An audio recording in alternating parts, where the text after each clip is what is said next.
Good morning everyone. Today we are going to talk about aconite poisoning. As we all know, it is a cardiac poison and it is also known as Mitha Zahar, Beak, Monk's Hood and Blue Rocket. And talking about aconitin, it is an alkaloid that is produced by the plant of Aconite genus. And the two varieties of these plants are very poisonous and they are Aconitum napellus and Aconitum ferox. The roots of these plants are very poisonous and they grow in the Himalayas.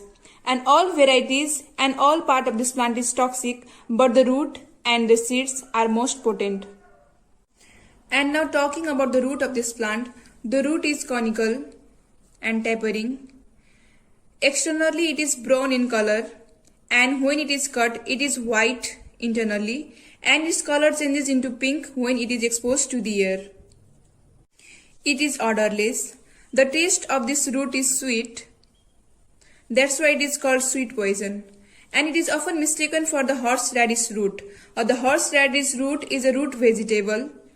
And talking about the aconite root and horseradish root, aconite root is brown externally and its color changes to pink on exposure to the air. But horseradish root is yellowish white and it doesn't change its color on exposure to the air. And it is sweet in taste, whereas horseradish root is pungent in taste. And now talking about the active principle of this plant, aconitin and aconine, pseudoaconitin, indiaconitin, beak aconitin and picraconitin are the active principle of this plant. Now talking about the mechanism of action of aconitin, aconitin interacts with the voltage-dependent sodium channels of all the excitable tissues, so it first stimulates and then depresses the sensory nerves that are also known as the peripheral nerves, secretory nerves that works on the vascular activity and CNS, and the nerves of the myocardium, skeletal and smooth muscles.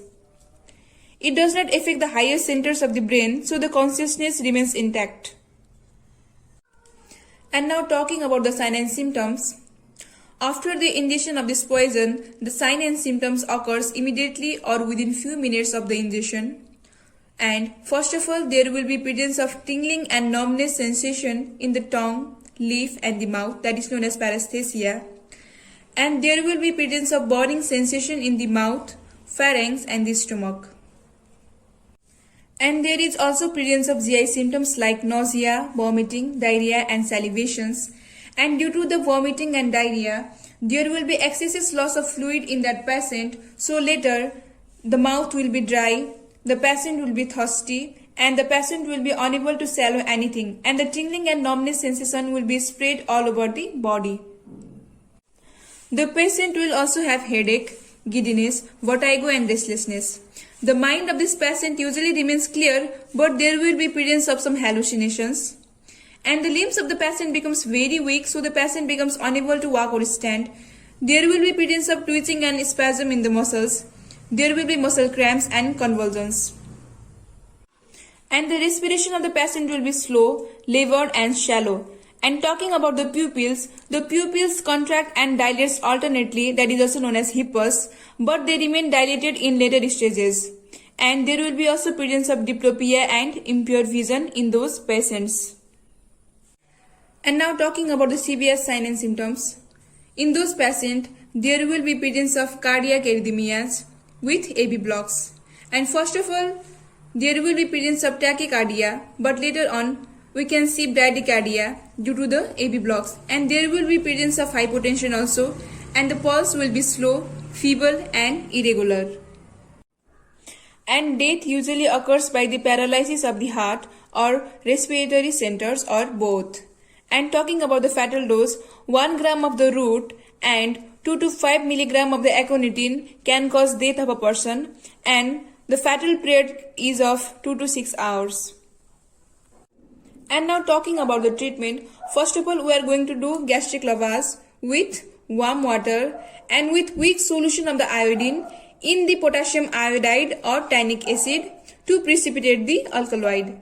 And multiple dose of activated charcoal is also used, and atropine is also given as an antidote, and symptomatic management is also done. Now talking about the postmortem appearances, they are not characteristics but are of those of asphyxia. So there will be presence of congestions of the organs like lungs, kidney and brain, and there will be also congestion of the mucosa of the stomach and mucosa of the duodenum. And fragments of the roots may be found in the stomach. And aconitin is extremely unstable, so it is destroyed by putrefaction. And now talking about the medico-legal aspects, there will be cases of accidental poisoning, suicidal cases and homicidal cases. Accidental poisoning is often due to the eating of the root of the aconite in mistaken for the horseradish root. Suicidal cases are often seen, and for the homicidal purpose, it is given with bitter leaf to conceal its taste, and it is also used as abortifacient, also used for cattle poisoning and arrow poisoning.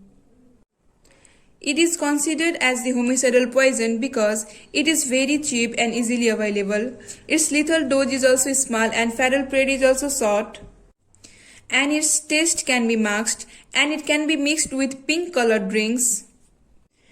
And it can be destroyed by putrefaction because it is highly unstable, so it cannot be detected in the chemical analysis. Thank you. So in this way we completed our aconite poisoning. Thank you.